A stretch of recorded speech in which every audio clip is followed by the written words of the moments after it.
Well, hello there, family and friends. Hope you're all doing well. It is summertime. It's July, and that means we have plenty of fresh produce, both in our garden and at the farmer's market, and I'm sure in your local supermarket.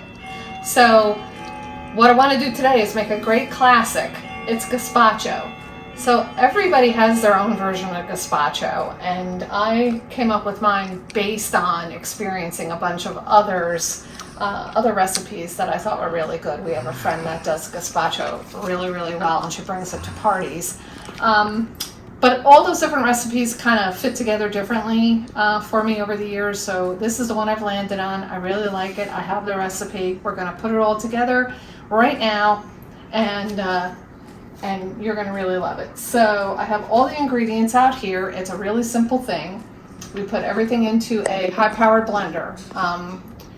That seems to be the best for getting all these flavors melded together. Tomatoes is the base. So there's 2 pounds of tomatoes altogether in this recipe. This is an early girl from our garden, but I have the rest of them in here.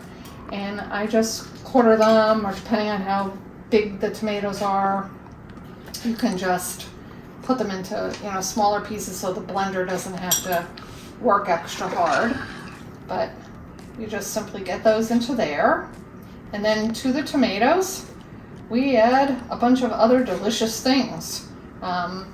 So in no order, I have a pepper here. This is a green pepper from our garden. The recipe calls for a red bell. Makes a little difference in the color of the gazpacho, but not much. And if you have the peppers that you're growing, why not use them? 2 small shallots. Again, you can just cut the shallots, nice shallot here. Cut them into smaller pieces if you want. So that'll again help the blender. If your blender's really high powered, you don't even have to go through that. You can put them in whole. We have 2 cloves of garlic, fresh. Don't overdo it on the garlic or your gazpacho is going to be too garlicky for you. It really is pungent when you get it in there. 1/4 of a cup of fresh parsley. This is also my parsley from the garden. You could use store-bought parsley, of course. I would not use dry because the parsley, you could use flat leaf or curly too. Parsley gives it a really, really nice flavor, so get that down in there. Cucumber is the next thing. So I have a ton of cucumbers in the garden this year, so this is a great way to use them up. So I just cut them into small pieces. This is 1.5 cups of cucumber. So you can see your blender's nice and full. All right, and then we have some wet ingredients. We have a 1.5 tablespoons of tomato paste. So that goes in. So that'll help with the nice red color of the soup. So this is a cold soup for people who might not know what gazpacho is. I didn't explain it, but it's a cold soup, cold vegetable soup, and it's great in the summertime as an appetizer. We have some sherry vinegar. That goes in, and the recipe will be in the description. So I think that's about 1.5 tablespoons. And then we have some Worcestershire sauce. So that goes in to give a nice flavor. And we have 1/3 cup of olive oil. Make sure you're using a good, flavorful olive oil, something you'd use in your salad dressing. Nothing too light because you also want that good olive oil flavor in there. And salt and pepper. So this is 1/2 teaspoon of pepper, and this is about 1.5 teaspoons of salt. Again, once you make this at your discretion to taste with the salt and pepper. And that's it. All goes into a blender, and then we're going to blend it up, and we will have our soup. So I'm going to blend this up. I'll show you what it looks like when it's done, and meet me on the other side.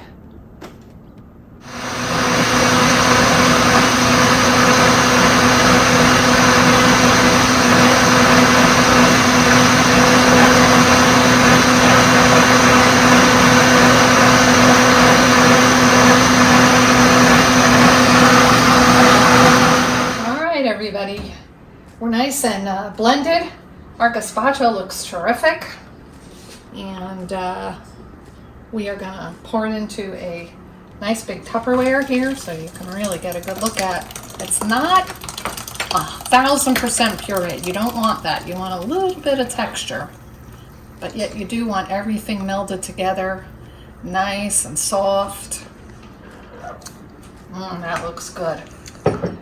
So that's it. You can see how beautiful that looks, and it tastes delicious. I actually have to admit that I gave it a little try just to make sure that it tastes the way I want it to.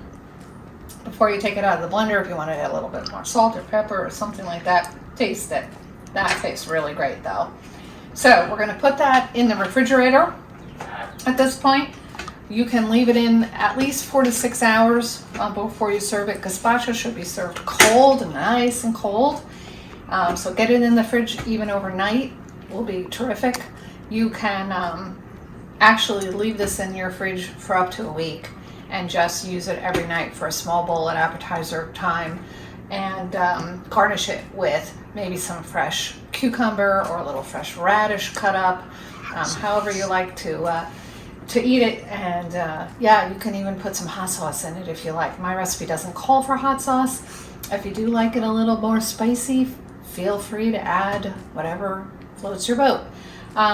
So thanks a lot for watching me make this gazpacho. It's going in my fridge for later this evening, and I'll show you what a beautiful bowl looks like then.